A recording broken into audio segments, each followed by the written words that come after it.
అంబేద్కర్ కోనసీమ జిల్లా రామచంద్రపురంలో జరిగిన దారి దోపిడీ కేసును పోలీసులు ఛేదించారు. ద్రాక్షారామ గ్రామానికి చెందిన నగల వ్యాపారి ఎండమూరి శ్రీనివాస్ నుండి బంగారు ఆభరణాలు, నగదు, మొబైల్ దోచుకున్న ముగ్గురు నిందితులు 5 రోజుల్లో అదుపులోకి తీసుకున్నారు.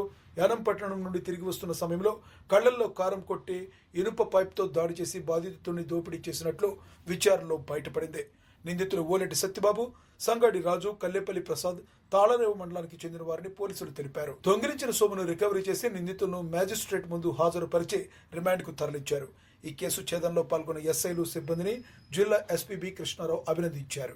దగ్గర అద్దంపల్లి అనే విలేజ్లో 3వ తారీఖు రాత్రి ఎండమూరి శ్రీనివాస్ అనే ఆయన ఒక బండి మీద వెళ్తున్నప్పుడు గుర్తు తెలియని వ్యక్తులు అతని మీద దాడి చేసి అతని బండిని, అలాగే అతని సెల్ ఫోను, అలాగే అతని వద్ద ఉన్న నగదు, బంగారం దోచుకెళ్లారని చెప్పేసి కంప్లైంట్ రావడం జరిగింది. ఈ విషయం మీద మన కోనసీమ జిల్లా ఎస్పీ గారు శ్రీ బి కృష్ణారావు గారు ఇమీడియట్గా రెస్పాండ్ అయ్యి కొన్ని టీమ్స్ ఫామ్ చేయడం జరిగింది.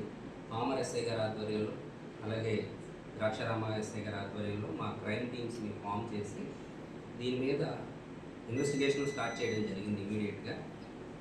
దాంట్లో టెక్నికల్ ఎవిడెన్స్ ద్వారా మేము కనుగొన్నది ఏంటంటే, ఒక 2 వ్యక్తులు ఆటోలో వచ్చి ఈ దాడి చేసినట్టుగా మాకు ప్రైమరీగా సమాచారం వచ్చింది. దాన్ని బేస్ చేసుకుని మేము టెక్నికల్ ఎవిడెన్స్ ద్వారా ఆ ఆటోని, అలాగే ఆ ఆటోలో ఉన్న మరొక వ్యక్తిని, ఎవరైతే ఈ నేరానికి పాల్పడ్డారో ఆ 2 వ్యక్తులను గుర్తించడం జరిగింది. ఆ 2 వ్యక్తులు ఎవరంటే ఓలేటి సత్యబాబు, ఇతను గాడిమోగకు చెందిన వ్యక్తి. ఇతను కొన్ని అప్పుల పాలైపోవడం వల్ల డబ్బు మీద ఏదో రకంగా డబ్బు సంపాదించాలనే దురాలోచనతో ఇతను యానంలో బంగారు షాప్లో పనిచేస్తూ ఉంటారు. ఆ షాప్లో పనిచేస్తున్న క్రమంలో ఇతన్ని చూడడం జరిగింది. ఇతని వద్ద అయితే డబ్బులు ఉంటాయన్న ఉద్దేశంతో అతను రెక్కి నిర్వహించి ఇతను ఎటు వెళ్తున్నాడు షాప్ కట్టిన తర్వాత అనేది గమనించి, యానంలో షాప్ కట్టిన తర్వాత ద్రాక్షారామం వస్తున్నాడు అనే విషయాన్ని గమనించి ఇతను ఒక ఆటో డ్రైవర్కి ఈ విషయాన్ని చెప్పి అతను కూడా ఒప్పించి వీళ్ళిద్దరూ కలిసి ఈ నేరానికి పాల్పడడం జరిగింది. రెండో వ్యక్తి, ఆటో తోలిన వ్యక్తి సంగడి రాజు అనే వ్యక్తి, వీళ్ళిద్దరూ కూడా ఈ నేరానికి పాల్పడ్డారు.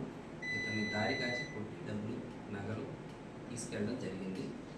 ఇతను ఈ రెక్కి నిర్వహించే సమయంలో మరొక వ్యక్తి యొక్క సాయం కూడా తీసుకున్నాడు. అతను కల్లేపల్లి ప్రసాద్ అని చెప్పి, అతను కూడా ఈ నేరంలో ముద్దాయిగా గుర్తించి కుట్రలో భాగంగా అతన్ని కూడా అరెస్ట్ చేయడం జరిగింది. ఈరోజు ఈ 3 వ్యక్తుల్ని అరెస్ట్ చేసి వారి వద్ద విక్టిమ్ ఎవరైతే ఎండమూరి శ్రీనివాస్ ఉన్నారో ఆయన పోగొట్టుకున్న బండిని, హోండా యాక్టివ్ బండిని, అతని సెల్ ఫోన్ని, అలాగే అతను పోగొట్టుకున్న 9 గ్రాముల నగల్ని రికవర్ చేయడం జరిగింది. ఈ రికవరీ అంతా కూడా, ఈ రికవరీలో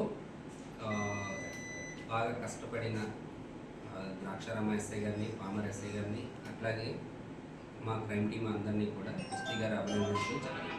థ్యాంక్ యూ సార్. ఈ కేసు ఎన్ని రోజుల్లో ఛేదించారండి? ఇది 3వ తారీఖు రాత్రి జరిగిందండి. 4వ తారీఖు మార్నింగ్ మనము స్టార్ట్ చేసాము. ఈరోజు 9వ తారీఖు వీళ్ళని అరెస్ట్ చేయడం జరిగింది.